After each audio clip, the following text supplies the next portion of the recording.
Good morning. We're back.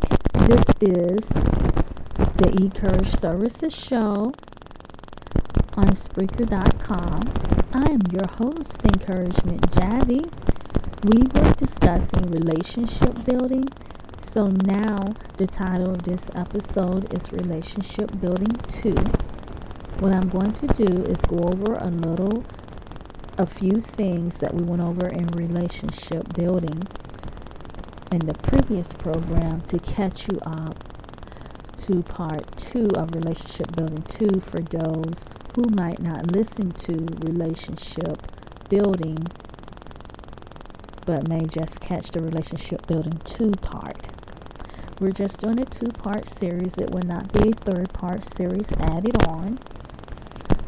So, in relationship building, we were discussing that there are basically 4 things that you want to do, or that's very crucial geared towards the center of your emotional heart in order to try to help get it clean inside and out. There's so many other things that you could do, but I was just focusing on 4 main things, so this way I wouldn't overwhelm you, because when you're trying to grow and trying to mature and you're coming from a family where just about the majority or everybody was dysfunctional, from whether it was sexually abusing you as a child and you were passed from one family member to another, or just always been physically abused, or been treated like you are an outcast of the family, and in some cases people were mistreated with all aspects or different things that has happened in their life. In some cases people were exposed to witchcraft, and everybody in the family from cousins and uncles participated in that, and that is just how things was. Some people were taught violence and conditioned that way, and they have perhaps believed that that was the way to go. And if you're trying to recondition yourself and you're realizing that that is in fact not the way to do things, and it's pretty much you and you're on your own, you want to learn some new techniques to protect your heart and your emotions so that you can move forth with your life, because it's a never-ending process for us. We have to always be very aware of what we're putting in our heart and what emotions are going on around us, because you want to be clean inwardly from inside out instead of outside in, because sometimes people try to clean themselves by looking good on the outside, but their heart isn't right. And with people like us that's trying to overcome, who survived some major incidences or situations or matters in our life, and we're trying to conquer, you want to clean yourself from within, from the heart, and emotionally and mentally, from the inside to the outside. In other words, it's good to look great on the outside, but you want to clean from the inside out so that you can stay pure. And pure simply means clean. It doesn't mean that you've never done anything wrong. It doesn't mean that you are perfect. We would never be perfect. But we can look at pureness as simply becoming more humble, realizing and acknowledging that we have problems that we're trying to overcome. And overcome simply means we're working on the situations, circumstances, and matters that we have at hand, and we're trying to do something about it. We're striving to do something about it to create more peace and awareness in our life, so that we will not repeat any continued curses upon us or pass them on to our children. So, with that being said, we want to move into, we're not going to go over everything that we discussed, because we need to move very quickly to relationship building 2, but we want to move on to, there are 4 steps in the circles of hope. First, these circles of hope are a small circle that is centered on your heart, and these circles of hope are very important for your emotional, mental, spiritual, social, and physical growth as a person. So, if you're interested, you can draw a small circle inside of a heart, and you can begin to write in the names of the circle of hope. The circles of hope is emotional healing, mental growth, social growth, and spiritual growth. And as you're doing that, you can write beside it emotional growth. How can I grow emotionally? As you're doing that, you also want to put a cross what a circle is inside the circle, because you'll have 4 halves then: emotional, mental, social, and spiritual. So the first step is you want to create emotional healing and creating emotional boundaries. The second step is creating mental growth.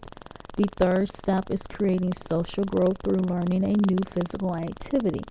The fourth step is creating spiritual growth for your well-being. And now we're going to go into more depth of it with the first one, emotional growth. This is very important. You want to learn how you can grow emotionally. You want to learn to walk in peace by listening to smooth sound music. If you like jazz, maybe that music for you if they're just playing jazz. For some people, I've found that sometimes when they listen to music that they've never had before, that's something that can be encouraging. Say, for example, maybe just Hispanic music or Arabian music with just the beat. Some people like that, and they never realized, they never tuned into it, so they never realized that they like it. In other words, you want to explore as you're trying to emotionally heal. And then there are some people who seek counseling, and that is perfectly okay. There's nothing wrong with that. They go to a therapist to see a therapist or a counselor. However you want to seek your emotional growth. Also, there's meditating, whether it's through yoga, Pilates, Tai Chi, Quinjan. They're good. I have tried them all, and I'm into trying some new meditation now. Sometimes I just sit in the chair and close my eyes for 15 to 20 minutes and just simply meditate, or I might just hum out loud. It's however you want to do it. Just getting to become emotionally aware of yourself and emotionally aware of your feelings, accepting you and how you feel. Because a lot of times what happens is with conditioning, especially from a child almost to an adult, when people have been abused for long periods of time, is that they tend not to want to feel. They don't accept how they feel. They don't accept that they're a person and that they need to accept their emotional growth, because they're used to following and doing what the other person has conditioned them to do. And most of the time it is out of fear that they have done that, because they were afraid of the person. So you want to take your emotional growth back and know that it is yours to have, to keep, and to use, and to hold however you want to do it. Maybe you can imagine yourself in your favorite spot, something like the beach. You can tell yourself you love yourself. You can begin the process of holding yourself and telling yourself positive affirmations such as, I love myself, I accept myself, I am free to create peace in my mind, in my life, whatever you want to say. And secondly, when it comes to the mental aspect of it, you want to create your mental growth. Maybe you can take 5 minutes a day to just think of calmness, peaceness, Maybe just resting in your mind by thinking on things that make you happy, such as ways to keep yourself calm. And our mental growth, you want to think of a resting place. Maybe that resting place is bringing peace in your life. Maybe it's creating peace in your life. Maybe it's creating more love. Anything that can help your mental growth or stimulate your brain. Maybe it's listening to music of just calm, soothing music. Maybe it's listening to water waves. Many times I go to YouTube and they have many types of different water waves and waterfalls on. Then I just play and I close my eyes in the tub and just imagine myself at a lake house having fun with friends or with my children, or sometimes just by myself, because it's good to be by yourself and to want to love yourself and to just accept yourself, especially as you're trying to have social growth and learn to get along with other people. You first have to learn to get along with yourself and accept yourself and bring that social growth to yourself. Thirdly, you want to you're creating social growth through learning a new physical activity. Whether it's exercise at home and you're learning a new physical activity, or whether it's doing square dance. Some people are introverted and they prefer to do it at home, or you can find you something that you've never done before, like go bowling, whether it's by yourself or with your children, or whether it's been a part of a social network.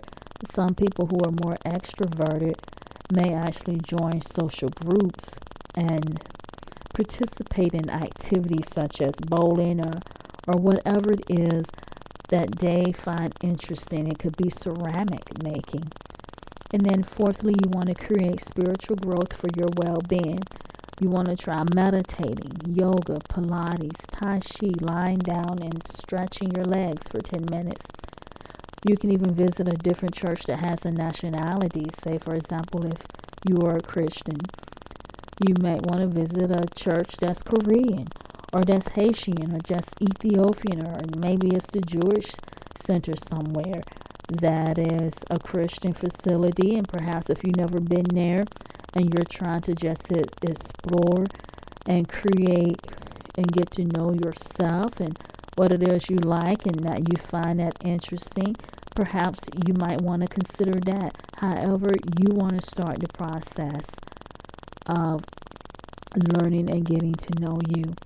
As well, you want to start a process of asking God to forgive you for your sins and asking Him to come into your heart and ask yourself to forgive yourself. If in fact you're ready and this is what you want to do, it's all about you and how you want to go about doing this. If you're at that process of wanting to ask God into your heart and to forgive you of your sins, by all means you may. If you're not, then that's okay.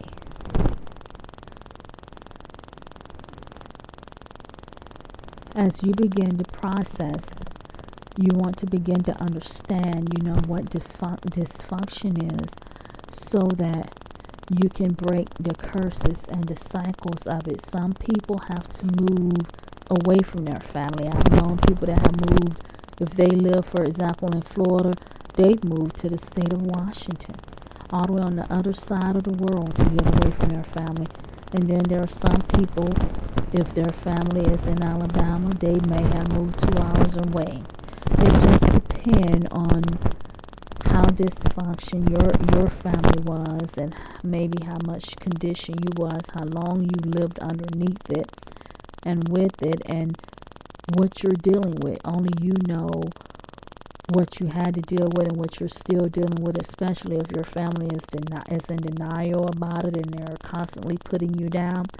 Only you know whether it's a good idea to move and how far away you should move, because it can be really hard living there in the same town or so closely knit with your family, and they behave like that, especially if you have children or a husband brought into all of that. It makes it much harder. And sometimes, we can have a hard time separating from our family simply because we wanted them to accept us, we wanted them to love us. And many times the person is afraid of living independently on their own because it is a scary feeling. And you don't really know how to move forward with your life because you wanted that love and that acceptance. But as you begin to realize that it's not your fault and that you cannot make people accept you or love you, you'll begin to realize that perhaps you need to move on whether you have that acceptance or not. And it's very hard to get there. But once you begin to work on yourself emotionally and mentally and socially and physically and spiritually, you'll begin to realize that life is passing you by and that nobody may not ever accept you as far as in your family when you come from that type of dysfunction, and that's okay. That is all right. You have to love yourself and hug yourself anyway and say, I got to be here for my children. If you don't have your children, you don't have any children, I need to be here for myself. I need to move on with my life and go on with my life. And now that you are beginning to understand what you have been a victim of, the second thing that you need to understand is that it's very important that you decide whether or not you want to move away, whatever you consider moving away, so that you can continue to experience peace in your life and what type of behavior you want your husband or wife to adapt to, your children to adapt to, because it's very important if there are children involved that they don't continue to see that type of dysfunctional behavior. But you need to remember that this is your choice and something that you need to think about, because you do not want to repeat the cycle, of being around the mentality of how your family has taught you and how they think, especially if they're in denial about what has really happened and believe that you are a troublemaker. And then you want to begin forgiving yourself for what has happened to you. You may want to seek some type of counseling services for yourself if you have not. And you want to create yourself around other people who are respectful to you, who are loving to you, and who are encouraging you to gain independence and interdependence. Independence is being able to do things on your own, but interdependence is knowing when you need to seek the help of other people who don't mind helping you. And when I say that, I mean, say, if interdependence, if there is some type of support group and you're wanting to be involved in a support group for your family or for yourself, and that's learning to know when you need to allow people to help you. In interdependence and independence, and not those who are feeding off of your emotional weakness to control you, because we all have emotional weakness, but then there are some people who enjoy feeding off of emotional weakness. And you want to remember in your life, this is just a start that you have created in your relationship building skills, and you're learning to live on your own. So you want to continue to work on the circles of your heart daily or weekly for the next year. You can write down my emotional boundary for this month is, or your emotional boundary for this year is, and then just continue to move on and perhaps look at it every week. Maybe perhaps put it on the wall. And I wanted to tell you that we have information here on how to create your own mission statement.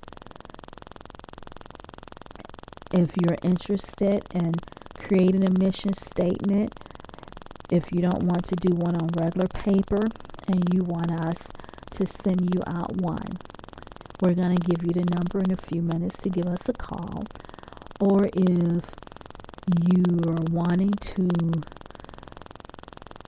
be encouraged or need like a team to help you through being on your own, That's why we created encouragement services. Our encouragement services is a little different. We work toward helping you trying to make better decisions and on forgiveness and loving yourself and creating your own peace in your life through our encouraging letters once a month and emails and our weekly encouraging calls. But we also have another program where we send people encouraging baskets and cards too, because some people simply who comes from a lot of dysfunction just would like it. We might not send those out as often, but people can also call us, the clients, or we can call you all a little more than we could versus those who sign up for the regular encouragement services. I wanted, before we go and before I give you the information about how to contact us, I wanted to share with you some decision skills. There are 4 steps. There are many steps to decision-making skills, but I found for me, these 4 work best for me, but of course I add about 15 more steps with me as well. The first step is you want to learn to forgive yourself for the choices, the mistakes, and the sins that you've made, because we can be our own worst enemy sometimes. And when you're your own worst enemy, it does not help. If you work against yourself, it's not going to help because you can't get away from yourself. And the second step is you want to accept the things that you cannot change. The third step is you want to own being responsible for your life. As you learn to forgive yourself for choices, mistakes, and sins that you've made, and you accept the things that you cannot change, that is owning being responsible for your life. And so then you can move to the 4th step, which is accept being responsible for your life and start being responsible for your life. As you're being responsible for your life, you will begin to realize, okay, should I make this decision for my emotional growth? Am I growing in my heart? Or am I holding all this bondage of anger and hatred and discord and strife in me? You'll begin to think and focus mentally better because you have pretty much set your heart and mind up to collaborate that positive information. And then lastly, there's 4 decision questions you want to ask yourself when making a decision. It is, will this decision affect the rest of my life? How will it affect the rest of my life? How will it affect my children's life? And then secondly, you want to pray about important decisions that you make. An important decision could be, for me, it might be what bills I should pay, especially if you are behind on your bills or you are perhaps have more than 5 or 6 bills and you have to put some more important than others. Thirdly, you want to give yourself some time to think about your decision before you make it. And fourthly, you want to have a peaceful, quiet, and calm day to think about the decision that you are going to make and seek wise counsel. It's very important that you take time to also be peaceful and calm in your mind every day. Even if it's as you're moving around the house and you're thinking and you're talking, you want to try to get your spirit quiet and calm down so that your mind won't run forth and race so much.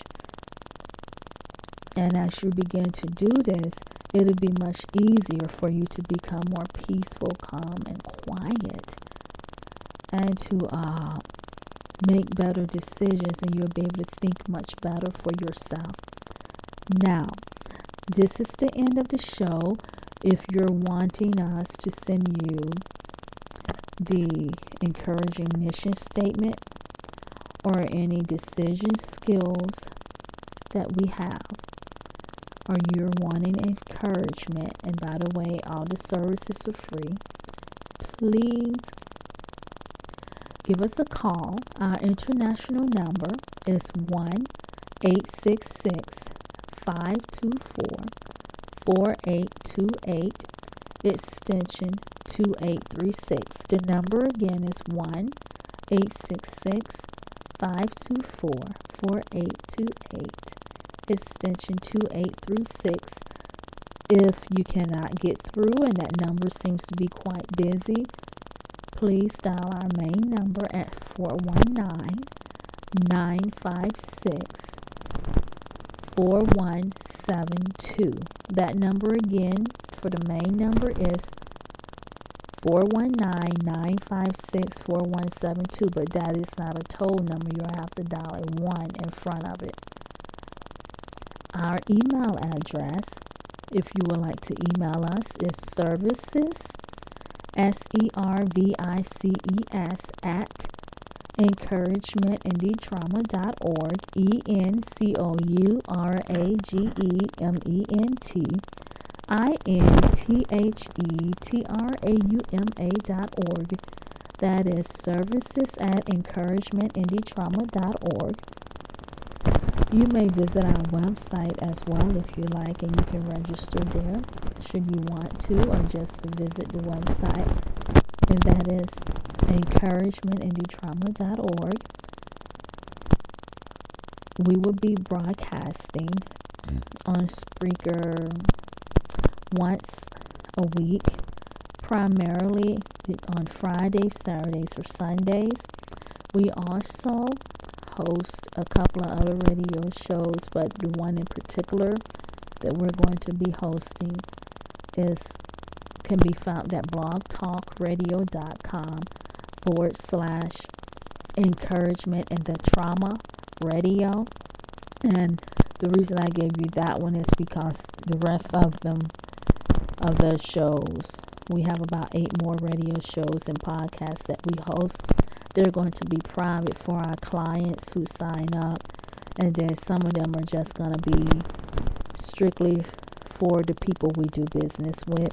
We have separated it in different categories, and then some of our podcasts and radio shows will be strictly for those who volunteer with us eventually.